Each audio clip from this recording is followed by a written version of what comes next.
In the early hours of July 13, 1977, Somali armored units launched a large-scale offensive into Ethiopia, targeting the Ogaden region, a sprawling area of around 300,000 square kilometers. This aggressive push, marking the onset of the Ogaden War, was the peak of Somalia's effort to seize control of a territory largely populated by ethnic Somalis and long claimed as part of Greater Somalia. The Ogaden War had effects far beyond the Horn of Africa, connecting with the larger Cold War conflict between the United States and the Soviet Union. It became a key turning point, sparking changes that reshaped the region and played a part in the fall of Somalia's government by 1991. In this episode of African Biographics, we look at the story of the Ogaden War, a fierce battle fought between Somalia and Ethiopia. Many people will recognize the infamous Scramble for Africa of the late 19th century when European powers carved up the continent in their pursuit of new colonies. Yet the Ethiopian Empire stood as a rare exception, an African state that not only withstood the European imperial push but also played a role in defining its own borders. In 1896, Emperor Menelik II of Ethiopia famously defeated an Italian invasion at the Battle of Adwa, securing his nation's sovereignty and extending his empire's reach by annexing the Ogaden region. Somalia, meanwhile, faced a much different fate during the colonial partitioning of Africa. The country was divided among 4 different powers. The Anglo-Ethiopian Treaty of 1897 drew a boundary between Ethiopia and British Somaliland, splitting the traditional Somali grazing lands in the Howd region. However, the treaty allowed Somali herders to cross into Ethiopian territory during the wet season for grazing, an arrangement that would later fuel Somali territorial claims.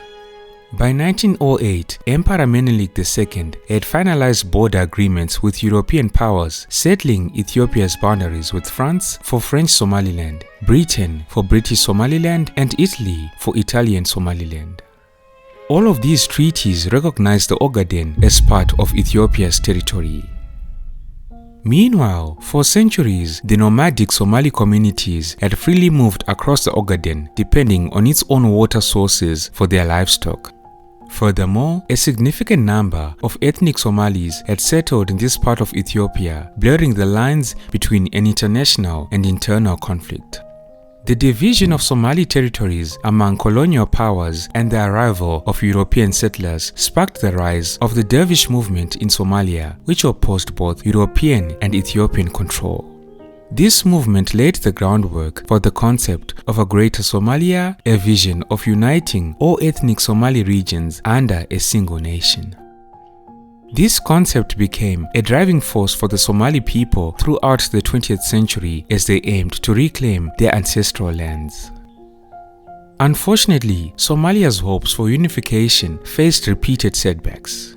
The British decision to return the Howd and Ogaden regions to Ethiopia, the disregard of the Northern Frontiers District wishes by British officials who handed it over to Kenyan authorities, and the vote by Djibouti to remain a French colony rather than join Somalia all served as clear examples of the obstacles Somalia faced in its quest for a united homeland. In 1960, the former colonies of Italian Somaliland and British Somaliland united to form an independent Somalia. The new nation adopted a flag featuring a 5-pointed star, with 3 of these points symbolizing Somalia's territorial aspirations for regions still outside its borders, namely French Somaliland, later Djibouti, Kenya's northeastern province, and the Ogaden region in Ethiopia. Somalia brought its claims before the Organization of African Unity, seeking support. However, the OAU sided with Ethiopia not only because it was a founding member, but also because many newly independent African countries feared that redrawing colonial borders could lead to widespread instability across the continent. Despite this, Somalia refused to acknowledge the OAU's resolution. Instead, it viewed Ethiopia as the most immediate target for what has been termed as its irredentist ambitions. Irredentism is a political movement advocating for the reclaiming of territories considered historically or ethnically connected to a nation but currently outside its borders. By the mid-1970s, Ethiopia was in turmoil and poorly prepared to face the highly motivated and well-equipped Somali military, then considered the strongest in the region. Although Emperor Haile Selassie had earned a global reputation as a statesman, his rule failed to address the basic needs of Ethiopia's impoverished population. Repeated famines during the 1960s and early 1970s fueled widespread discontent, culminating in a revolution that dismantled the old feudal order.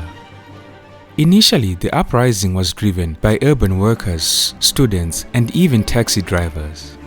However, the power vacuum was soon filled by a group of mid-ranking military officers who took control, ultimately arresting and overthrowing Haile Selassie in September 1974.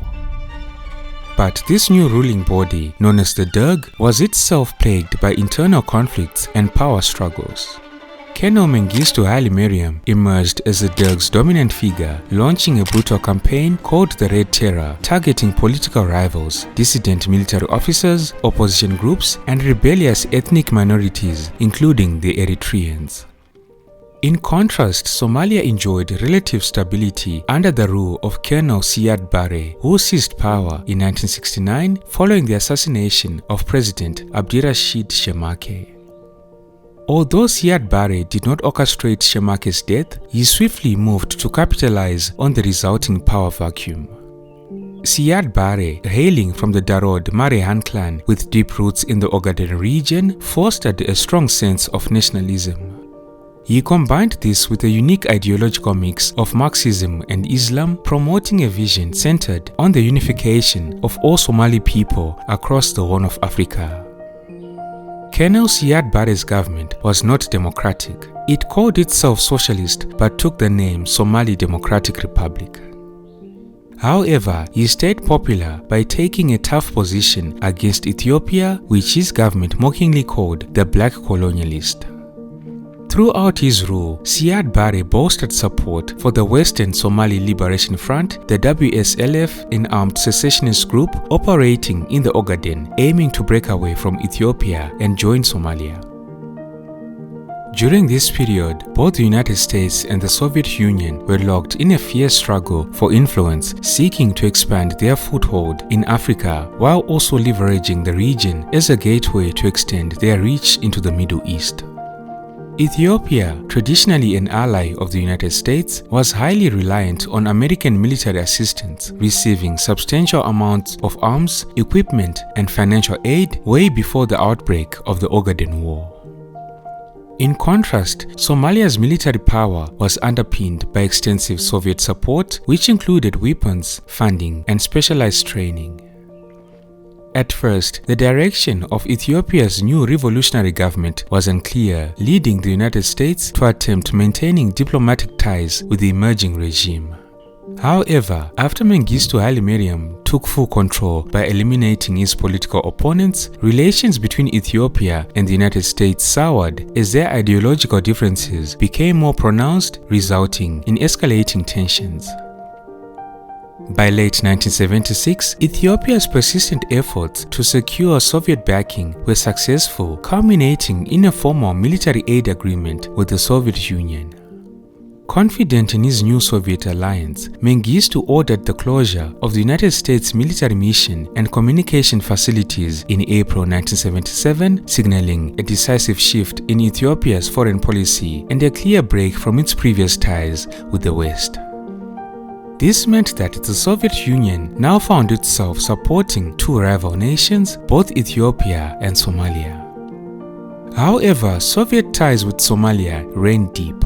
In 1974, Siad Barre and Somalia solidified the relationship further by signing a bilateral friendship treaty with Moscow, marking the first such agreement between the Soviet Union and a sub-Saharan African nation.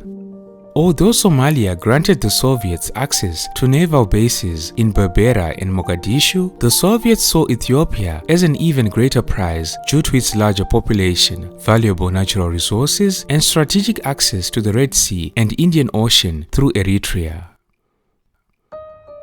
Meanwhile, Cuba under Fidel Castro had become a key player in the Cold War by aligning with the Soviet Union and supporting socialist movements across the world. Castro's Cuba and the Soviets initially sought to mediate, proposing a socialist federation between Ethiopia, Somalia, and South Yemen. But this proposal fell apart as strong pan-Somali sentiments in Mogadishu clashed with the idea. Cuba and the Soviets had underestimated the deep-rooted nationalist fervor in Somalia. As mentioned earlier, Siad Barre harbored ambitions to seize the Ogaden region from Ethiopia and became increasingly frustrated by the strengthening ties between Ethiopia and the Soviet Union. Somalia viewed this shift in relations as a threat to its own relationship with Moscow, prompting Siad Barre to seek closer ties with the United States, hoping for military support.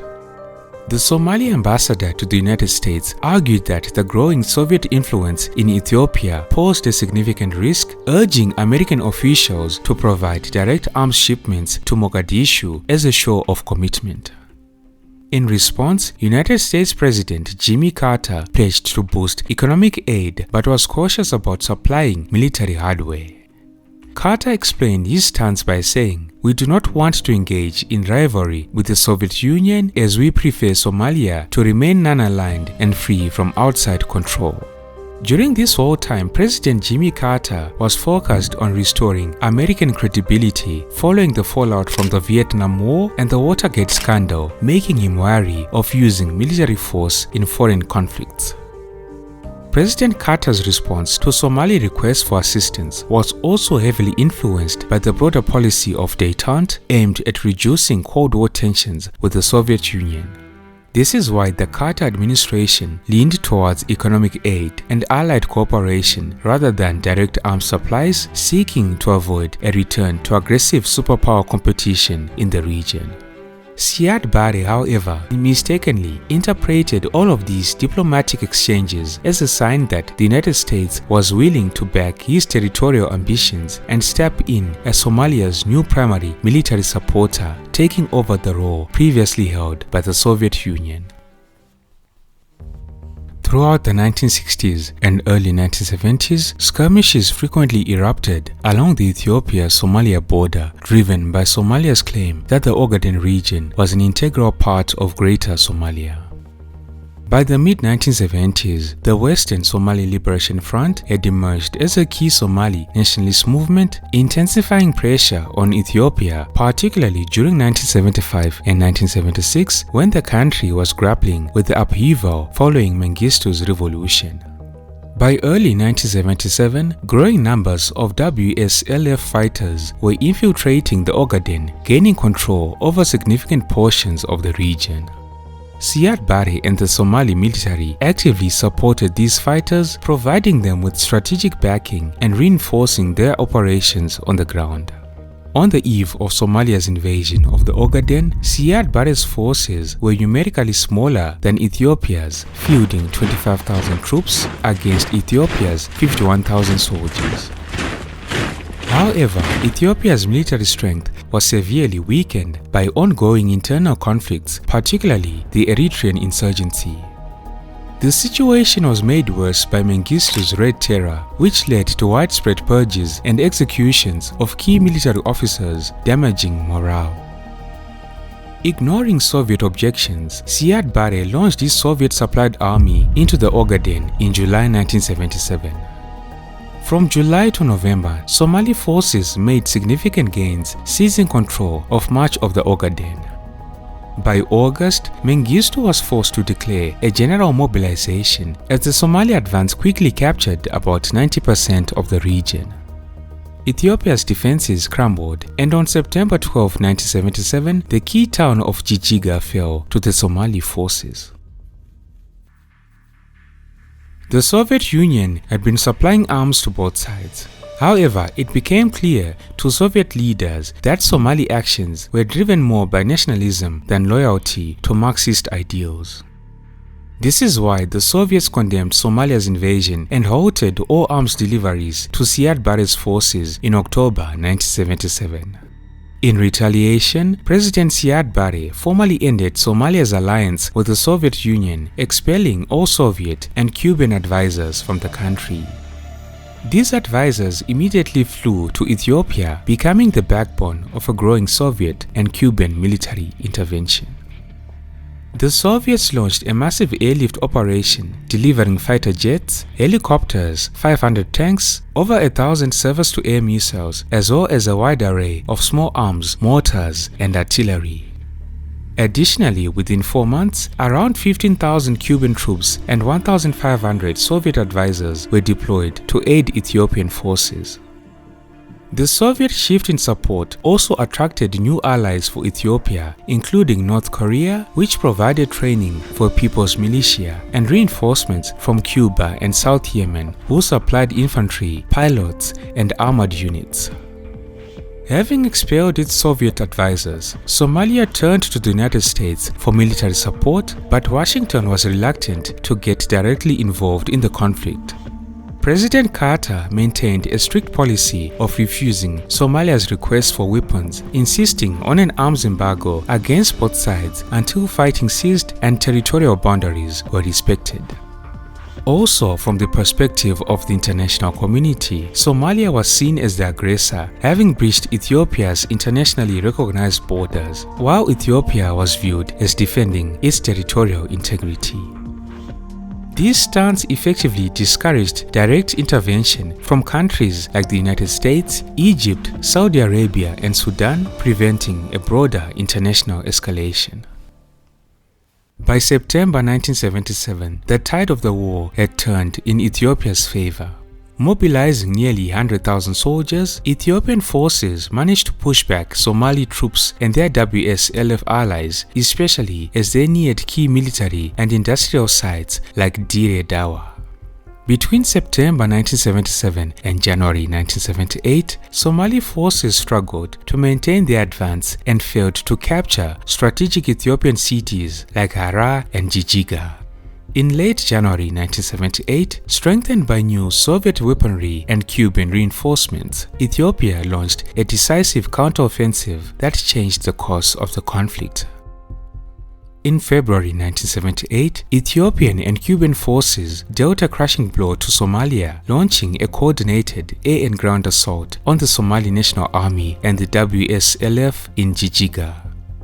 The attack broke Somali defenses, leading to the collapse of their stronghold and allowing Ethiopian troops to reclaim all previously occupied territories.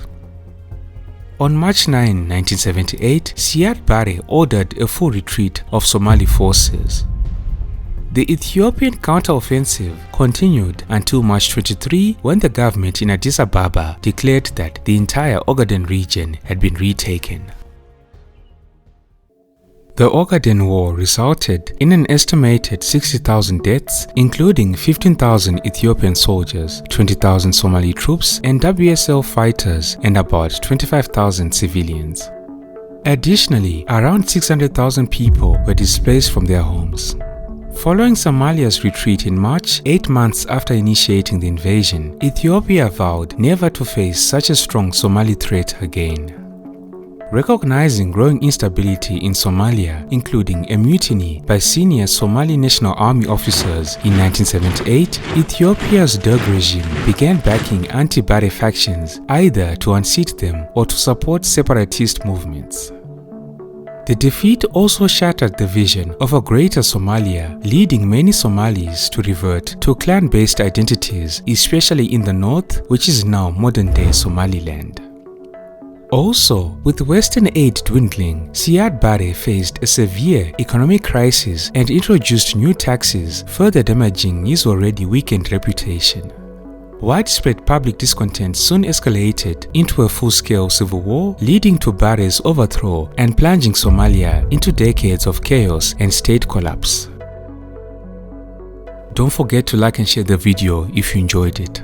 Thank you all for tuning in. This has been Tatenda for African Biographics. Until next time, cheers. Have a good one.